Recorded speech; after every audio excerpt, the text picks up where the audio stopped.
I'm just returning to my various mob farms. I've now managed to perfect a crafting melee turtle that can be used universally in any kind of mob farm. So this one is a skeleton farm, and you'll notice that down here we have got bones, arrows and various bits of armour, and in the chest to one side we have got a series of completed, fully repaired bows. The same thing could be made to work on the opposite side and put the chest over here. That's all done in the sort of setting up process.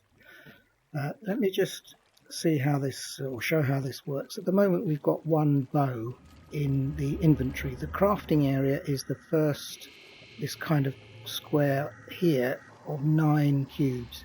So anything that appears in here, if it's a bow, will be moved within this 9 square arrangement.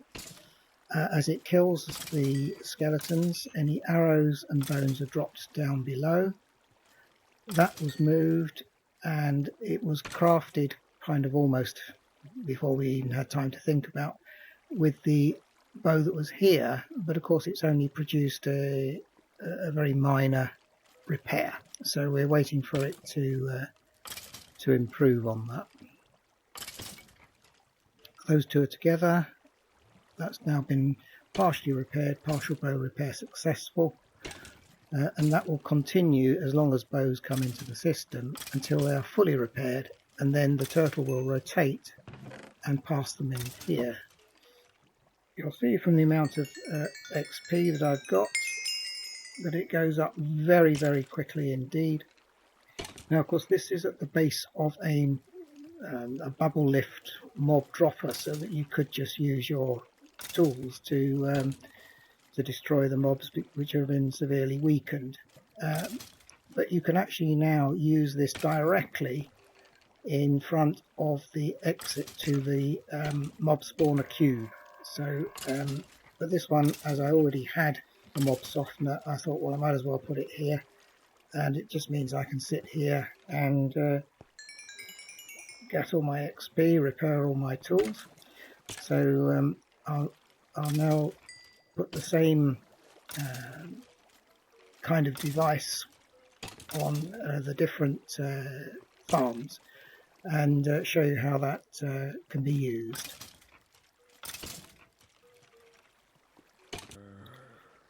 Right, so here I am back at the zombie spawner here, and this one I've just put the updated mobkiller software.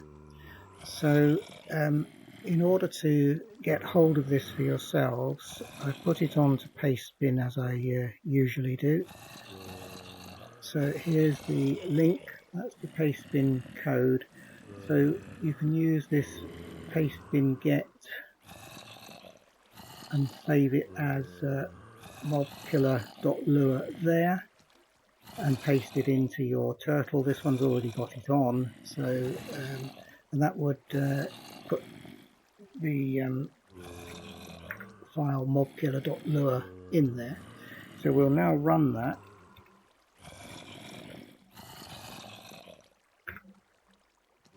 Helps if you spelled it correctly. Okay, now it's found storage. Now, because this one hasn't been set up, it wants to know which direction are we attacking, so you can choose up, forward or down. Now this one will be forward, so we'll put 2 in there. And then the spawner type, which of course is number 1 zombie. It's written a config file, and so from now on it'll know which direction it's attacking.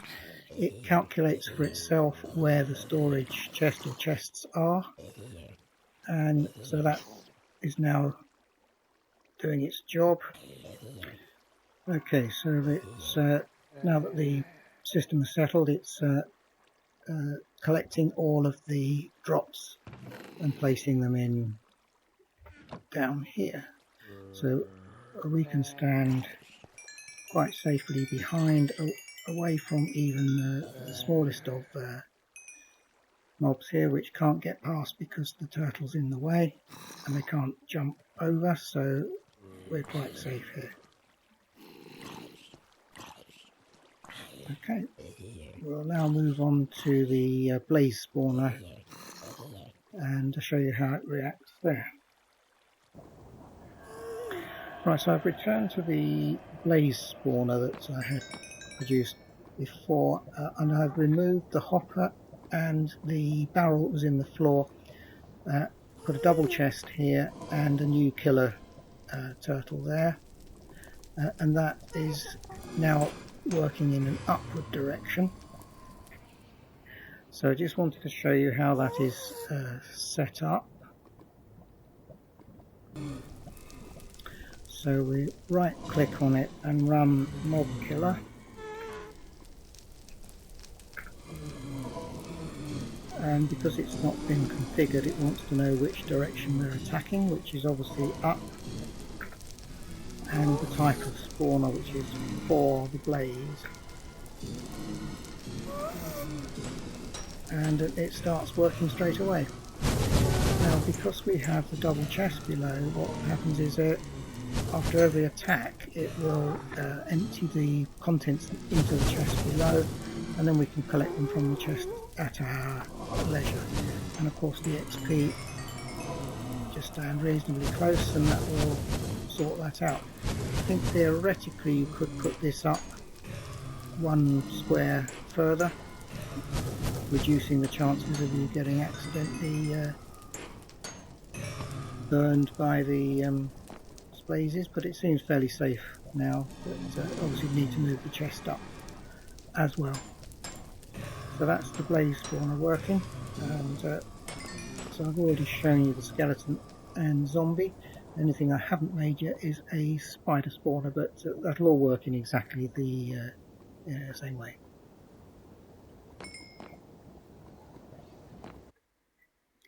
Now this is the code for the mobkiller.lua, which is available on